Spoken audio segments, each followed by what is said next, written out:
You try. You show up. You do your best. Most days. And still, there's a quiet voice inside that whispers, "It's not enough. You could achieve more, be more productive, be a better friend, a better parent, more confident, more attractive, more something." Whatever you are, it feels like it's still not quite enough to be fully worthy, fully safe, fully loved. And so you keep going, chase the next goal. The next version of yourself that maybe, just maybe, will finally feel complete. But that finish line, it keeps moving. No matter what you do, the voice stays. Sometimes it's loud, sometimes it's quiet, but it's always there. You could be doing better. Everyone else has figured it out. You're falling behind. And it's exhausting, isn't it? It's to live your whole life in pursuit of something you can never fully catch, and to constantly measure yourself against a standard you didn't even choose. Sometimes it sounds like your voice. Sometimes it sounds like a parent, a teacher, a comment you overheard in middle school and never forgot. The feeling of not enough is not just a thought, it's a weight, pressure you carry in your chest, in your jaw, in your posture, like you have to earn your place in the world every single day. And the hardest part is, nobody sees it. On the outside, you seem capable, smart, reliable, maybe even successful. But inside, you're quietly wondering if you're just one mistake away from being found out. From being seen as the not enough you secretly believe you are. You are not alone in this. That voice, almost everyone has it. But we all hide it. Because somewhere along the way, we learned that if we admit we feel unworthy, we might become unworthy. But here's the truth. Naming this feeling doesn't make it stronger. It makes you stronger. It means you're ready to understand it, and maybe to unlearn it.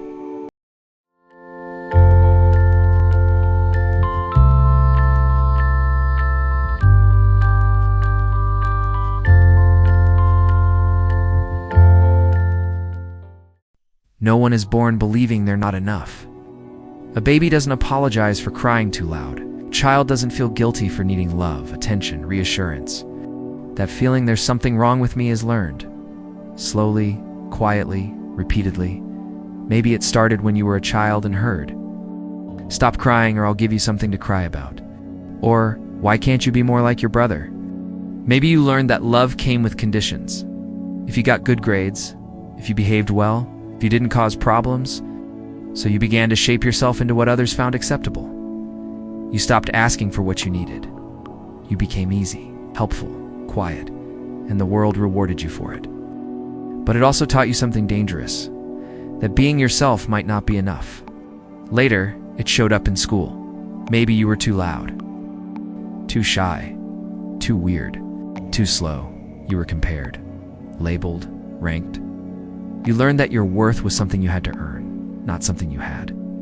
Then came the media, the ads, the perfect lives on screen, all whispering, "You're behind. You're not beautiful enough. You're not successful enough." And just like that, the feeling that started in childhood grew stronger in silence. Over time, you started mistaking achievement for identity, mistaking acceptance for love, mistaking perfection for belonging. You began editing yourself to stay liked. You hid your flaws. You wore the mask so well, you almost forgot what your real face looked like. And here's the hard part, that belief that you are only valuable when you perform, please, or produce. It follows you into adulthood, into relationships where you feel like a burden unless you're useful, into work where rest feels like guilt, into friendships where you fear being too much or not enough. This didn't happen because you were weak. It happened because you adapted. You survived by becoming what others needed, even if that meant abandoning yourself. But here's the truth. If this belief can be learned, it can be unlearned. You are not too broken to heal. You are just someone who was once told a story, and you've been living by it ever since. Maybe it's time to write a new one. Most of us don't realize we're being graded, not in school, not by a teacher, but by society, every single day. It's a scorecard you were handed without consent. You didn't ask for it. But suddenly, it became the measure of your worth. Directly or subtly, you were told, be productive, be attractive, be successful, be kind, but not too much. Be confident, but never arrogant. Be available, but not needy. Be strong, but soft. Perfectly balanced. Be everything, all the time. There is no one keeping this score. But still, you feel it. You feel it when you scroll past someone else's perfect life. When you see someone your age doing more. When you compare your body, your salary, your milestones, your peace. And here's the most painful part. The scorecard keeps changing. What earned you praise 5 years ago no longer counts. You get promoted. And now the question is, what's next? You get in shape, and now you're told you could tone more. You open up emotionally, and now the world says, be tougher. No matter what you do, there's always another checkbox, another bar you haven't reached. You hope another person doing it better. So, without even knowing it, you start living for the score, not for joy. Not for peace, not for truth, but for points. Is only the exhaustion points will make you feel safe, accepted, lovable. But here's the truth. There is no finish line. There is no perfect score. They're chasing it. Moment you believe you have to be something more in order to be enough is the moment you've forgotten who you are underneath the scorecard. You weren't born to be a number. You weren't born to win a game. That doesn't have a winner. You were born to exist, to breathe, to live in ways that feel true to you, not just impressive to others. There's a voice in your head. Not loud, not cruel, just constant. It says things like, you should be doing more. Why are you like this? No one else struggles with this. You're falling behind. You know it's there. Because you feel it every time you rest and guilt shows up. Every time you succeed and think, I don't deserve this. Every time someone loves you and you wonder, what if they find out who I really am? That voice, it's your inner critic, and you didn't choose it. It was built over time from the words you heard growing up, and the moments you were judged, embarrassed, made to feel small. Eventually, you learned to judge yourself before others could. To anticipate rejection by rejecting parts of yourself first. The inner critic doesn't want to destroy you. It thinks it's protecting you from shame, from failure, from being too much or not enough. But in trying to protect you, it also cages you, keeps you small, quiet, numb, afraid to try, afraid to fail, afraid to rest. It whispers, if you relax, you'll fall behind. If you open up, they'll leave. If you slow down, you'll become lazy, and the hardest part, you believe it because it sounds like you. It knows exactly what to say to make you doubt your worth. But here's what the inner critic doesn't understand. You don't need to be pushed by fear to grow. You don't need to be punished to be motivated. You don't need to be hard on yourself to be better. What you really need is compassion. The kind that says, I see you struggling, and I still believe in you. You messed up, and you're still worthy. You're tired, and you don't have to explain why. The inner critic thrives in silence. It feeds on isolation. But once you name it, once you say, that's not me, that's the old voice in my head, something shifts. You begin to separate who you are from who you were told to be. And in that space, a new voice can emerge.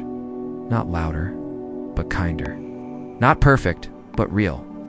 Somewhere along the way, you were taught that being loved meant being perfect. That to be worthy, you had to be smart, but not arrogant. Kind, but not soft. Driven, but not overwhelming. You were taught to edit yourself. To shrink when you were too loud. To smile when you were sad. To apologize for simply existing in your full form. But here's the truth. The kind of truth that doesn't yell, but waits patiently for you to hear it. You were never meant to be perfect. You were meant to be human, messy, conflicted, confused, glorious, loving, imperfect, and somehow in all that contradiction, still beautifully whole. Perfection is a myth, a moving target designed to keep you chasing something you'll never reach. It's a trick, a carrot on a string held by a world that profits from your self-doubt. The more you try to fix yourself to meet impossible standards, the more you forget who you were before the world told you who you should be. So let's pause, breathe, and ask a different question. What if you stopped trying to be good enough, started trusting that you already are? What if the goal isn't perfection but presence? Not proving, but being. Imagine waking up and not needing to outrun the shame. It's not needing to earn your worth by the end of the day. Imagine allowing yourself to fail, to rest, to not know without assuming that makes you unlovable. That kind of life isn't lazy, it's brave, because it means facing the world without armor, without the performance, without the chase. To stand as you are and say, this version of me, right here, right now, is enough. That's not giving up, it's coming home. You've spent years trying to prove you're enough. What if you've spent the next few remembering that you always were? Reclaiming your worth doesn't happen in one moment. It's not a grand gesture. It's not some viral self-love breakthrough. It's quiet, subtle, repetitive, like watering a plant you forgot was even there. But it begins with awareness. The next time that voice shows up, the one that says, you should be better by now. You're falling behind. You don't matter. Pause. Don't fight it. Just notice it. Say, ah. That voice again. Naming it creates space between you and it. It reminds you that you are not your thoughts. Step 2. Redefine what worth means to you. Right now, it might be tied to what you do, your output, your usefulness, your ability to make people happy. But what if your worth had nothing to do with any of that? What if it was simply this? You exist. Therefore, you matter. Not someday. Not after healing. Not after proving. Now, step 3. Practice unconditional presence. That means showing up for yourself on days when you don't deserve it. When you feel lazy, messy, uncertain, you still get to be kind to yourself. You don't need to earn that kindness. Just like a child doesn't need to earn their right to be held after they've fallen. This isn't about pretending you're flawless. It's about no longer making your flaws mean you're unworthy. The world may not change overnight. People may still misunderstand you, but something deeper shifts when you stop being the one who constantly doubts your own value. You become softer. It's not weaker, softer, more present, less frantic, less reactive. And over time, you start to live from a place of enoughness instead of not enough. You no longer chase life to fill a hole inside. Begin to create, to connect, to rest from fullness. And that quietly is how you reclaim yourself. You are already enough, not because you did something great today, not because someone finally saw your worth, not because you fixed yourself, healed perfectly, or became a better version. You are enough simply because you are here, breathing, trying, existing. That is the miracle, not your productivity, not your potential, not your polish, but your presence. Every time you doubt your value, remember this. You are not a project. You are not a performance. You are not a problem to solve. You're a living, breathing story still being written, and you don't have to edit yourself to be worthy of love. You don't need to impress. You don't need to achieve. You don't need to hustle your way into belonging. You belong already, even in your mess, even in your questions, even in the quiet moments where you feel like nothing at all. You are still something, still someone. You are not behind. You are not broken. You are not too late. You are enough. Always have been. Always will be. Let that be your starting point, not your finish line. And if no one's told you lately, I'm proud of you for surviving, for staying, for still believing there's something soft and true inside you worth coming home to. You're doing better than you think. Rest now. You've earned it just by being. This is quiet philosophy, where thinking isn't loud, and life doesn't need to be either. Subscribe if you haven't already, not for noise, but for something you can actually feel.